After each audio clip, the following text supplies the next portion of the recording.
Bismillahirrahmanirrahim.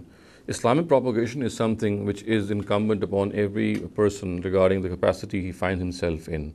However, there are certain issues which have arisen today which need some clarification. And one of those issues is the nature of this propagation and the nature of this dawah with regard to non-Muslims. Now, it is generally considered that since in the first era, or in the era of the Prophet Muhammad ﷺ and his companions, it is said that Islam was spread by the sword. People were forcibly converted into Islam, and if they did not accept Islam, either they were killed or they were asked to live in subjugation and pay jizya.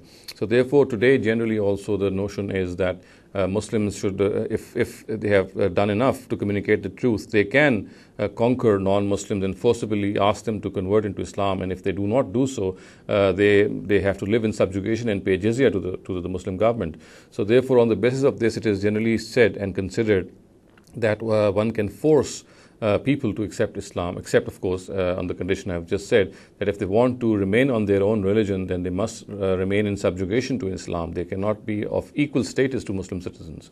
Now, therefore, this notion, if we examine in the light of the Quran, we can come to the conclusion that it is unfounded and is actually an erroneous interpretation of a law which is clearly mentioned in the Quran. And as per this law, the Almighty, in the times of His messengers, punishes people who intentionally deny the truth. And so, therefore, it is not a question of spreading Islam by the sword. And it never took place in the time of the Prophet. This is a very wrong interpretation. It is a wrong expression to say what happened actually. What actually happened has to be termed as a punishment, as a divine punishment from God for those people who had deliberately denied the truth. They were convinced on the truth and they still denied it. And this punishment was actually meted out by the Almighty Himself through the Prophet and his companions. And it was something which relates to this divine law and relates to the messengers of God only. It has no bearing on other Muslims. And so therefore today we cannot police non-Muslims. We cannot forcibly convert them or ask them to forcibly convert into Islam or to remain in subjugation to an Islamic state if they want to stay on their own religion. We Muslims, of course, we have to be very sensitive in this regard. Muslims have been given this guidance by the Quran to present the truth wherever they can, whether to non-Muslims or to Muslims. If they are not practicing Muslims, they have to, of course, propagate Islam amongst their own brethren also. However, when the case is regarding non-Muslims, they must also be very sensitive. They must be very, very sympathetic. They must be very anxious.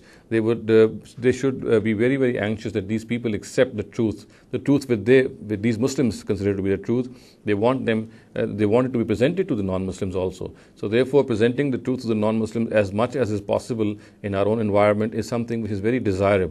Policing them or threatening them or telling them they're going to go to hell is something which is very contrary, and which is something which was perhaps only the prerogative of the Prophet of God and his messengers and other messengers of Allah, who had delivered the truth in their own times and to whom the Almighty Himself had conveyed the people who had denied.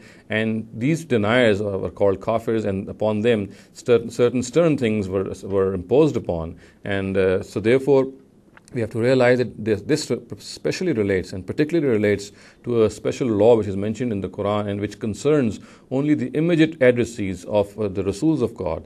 And it would be erroneous, as I said, to say that Islam was spread by the sword in the first era, in the times of the Prophet. And so therefore today also it should be spread by the sword. As I said, the spreading by the sword is an erroneous interpretation. It's not a right expression to convey what happened. The right expression is that the Almighty punished people who intentionally denied the truth, and He punished them through His messengers and through their Sahaba.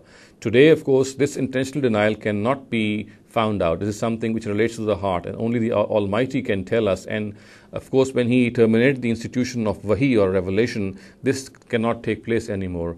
We therefore cannot police non-Muslims. We cannot forcibly convert them. We have to be very patient with them. We have to present Islam to them in the most cogent manner, and to answer the questions they have, and to answer the various objections they may have regarding Islam. And if they do not accept Islam, then we have to leave their matter to God. أقول قولي هذا واستغفر الله لي ولكم ولسائر المسلمين والمسلمات.